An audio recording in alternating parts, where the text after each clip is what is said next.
Guys, let me help you out here. Gals, share this with your guys.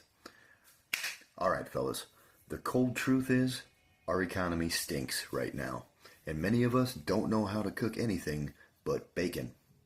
Today, I'm going to show you how to cook a spectacular steak with just a few things. Remember, extravagant does not always mean 50 ingredients. No. Here, I'll show you how to prepare a garlic butter steak that's going to rock your woman's socks right off her feet. Using garlic, butter, thyme, balsamic vinegar, onions, oil, and a particular garlic butter seasoning. Be sure to choose a steak that's got a lot of marbling. We want fat. Fat is good. Men, if you can do even almost what I show you here, then mama's gonna have mercy on you. I promise. Go ahead and slap that puppy down in a pan and let it rest for 20 to 25 minutes, checking both sides to make sure it's safe to eat. After that, take a clean rag or a paper towel if you have one and pat down both sides of the steak. We want it nice and dry before we cake it with seasoning. Make sure to wash your hands again after touching the raw meat. In the food industry, you're going to have to wash your hands for at least 30 seconds when you come in contact with food or when you leave the bathroom, so make sure they are clean. Okay, next you're going to want to pop that seasoning open and lay it down generously over that steak.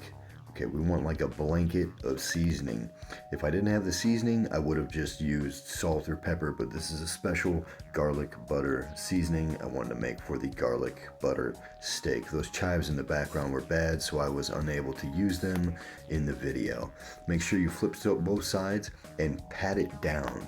And remember, don't be stingy with that seasoning. You need it on both sides to cake it up and get in those corpuscles, so the heat can push the flavor through the meat.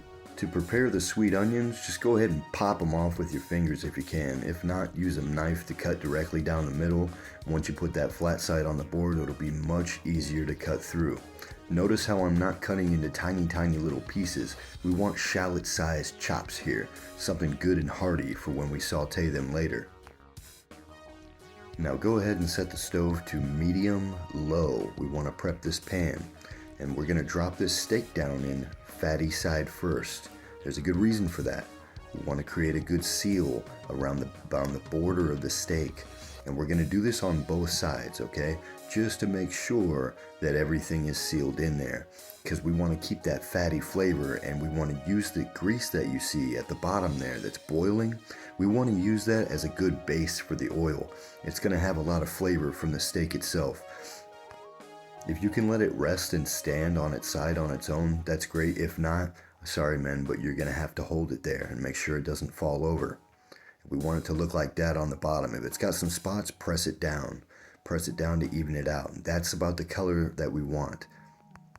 Once finished, we're going to lay the steak down on its side for about 2 to 5 minutes, and we're going to sprinkle this oil over the top now. Now we're starting our base for the sauteed garlic and onions.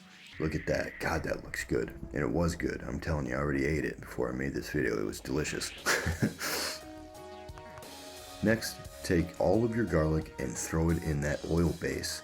Now I used avocado oil because it's got a high smoke temperature. That means it's not going to burn before we sear this flavor into the steak. If you sear a burnt oil flavor into the steak, you will not be able to avoid it. It will ruin the whole thing. Next, if you're able to get the butter off with a knife, do it. I just use my hands, whatever. And use that last little pat of butter. Don't forget your Pepsi. You gotta drink your Pepsi. Take that time, throw it in there in that oil like that, and we're gonna let that saute with that last pat of butter on the top. Kind of melt it, squish it over the top there. It's gonna prep it with the flavor. Now spoon that garlic butter over the top. We wanna sear the top with the butter. The butter is still hot and we're not done with our sear, so we're gonna use flavor to sear the top of the steak. it's going to start sinking into the steak, and it's going to be harder to scoop more butter because the layer of butter will be so thin. So just tilt your pan just a little bit so that you can scoop it and drape it all over the top. Just envelop that steak with butter. Now you're going to go ahead and you're going to lay it down on this plate here and let it rest for about 5 to 8 minutes while you take care of the reduction sauce.